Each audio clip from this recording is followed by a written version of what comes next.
semuanya. Pada bab 22 saya akan membahas DNS server, autoritatif DNS server nih.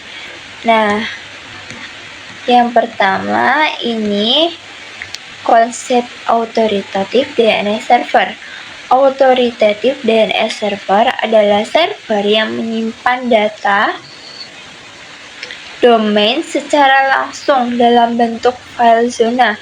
Bedanya dengan chasing atau forwarding, autoritatif DNS server memberikan jawaban final karena memang punya data asli domain tersebut.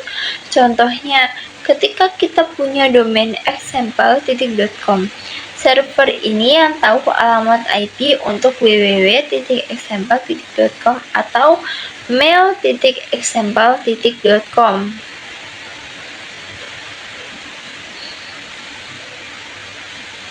Nah, contohnya tadi ya, berbeda dengan caching atau forwarding. Server ini memegang otoritas penuh untuk domain tertentu. Yang selanjutnya, Count Debian untuk web server. Dalam praktik, kita biasanya membuat mesin baru khusus untuk web server. Caranya, clone VM Debian dari master, lalu ganti hostname dan atur IP address statis. Web server ini akan menjadi tujuan saat kita menguji DNS. Jadi kita juga bisa install apt atau ngins di dalamnya.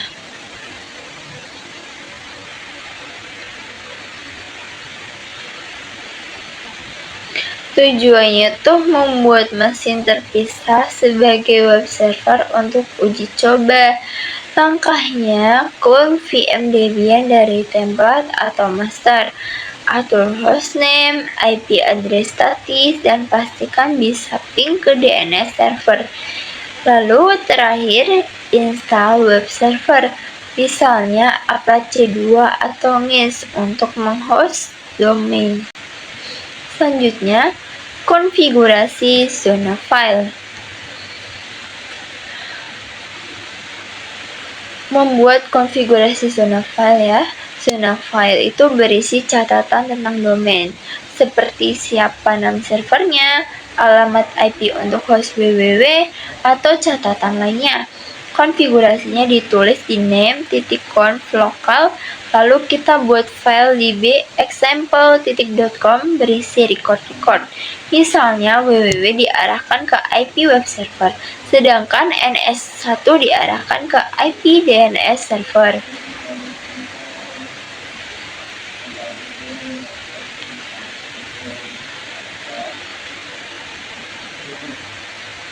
Contoh konfigurasi nameconf.local yaitu zone example.com type master file /etc/bin/db.example.com.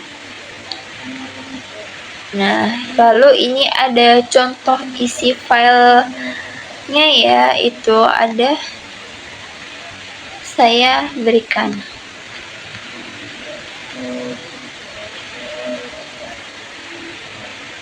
Selanjutnya, konfigurasi forwarding file. Supaya DNS server tetap bisa menjawab pertanyaan untuk domain lain di luar zona autoritatif, kita aktifkan forwarding. Artinya, kalau ada query selain example.com, server akan meneruskannya ke DNS milik Google atau ISP. Konfigurasi ini kita tulis di file name.conf.option dengan menambahkan forwarders.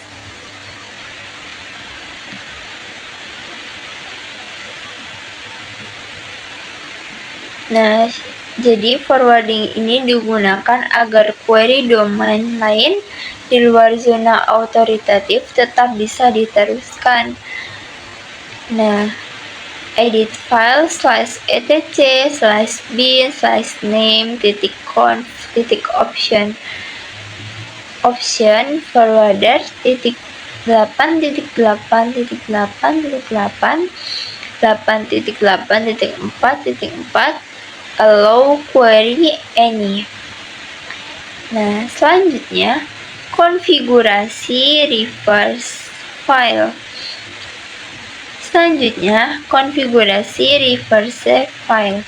Reverse zona ini digunakan untuk menerjemahkan IP, nama domain.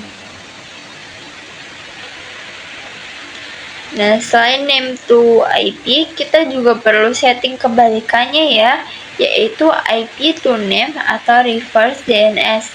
Caranya dengan membuat zona reverse. Misalnya untuk jaringan 192.168.1.x, isi file zona reverse ini adalah PTR record. Contohnya IP 192.168.1.2 diarahkan ke www.example.com. Reverse ini penting untuk validasi, terutama untuk mail server.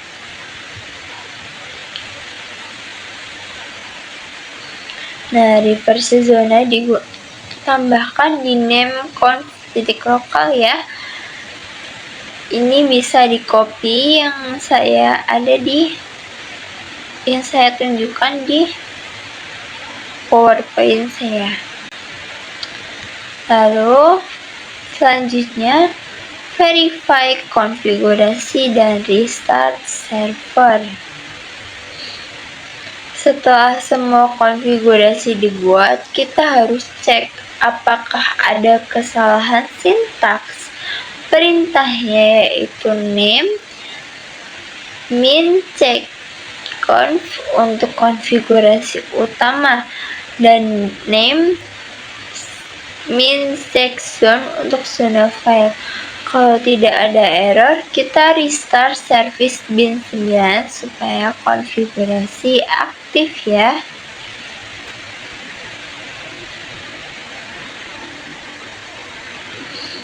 Selanjutnya, pengujian autoritatif DNS server.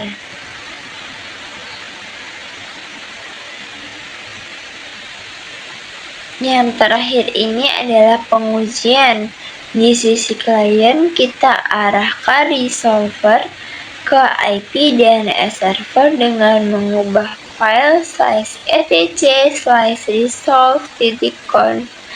Lalu kita tes query dengan perintah dict @dns min server www.example.com.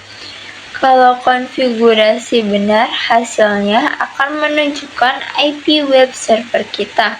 Kita juga bisa tes reverse lookup dengan dict min x 192.168.1.2 untuk memastikan IP bisa dikembalikan ke nama domain.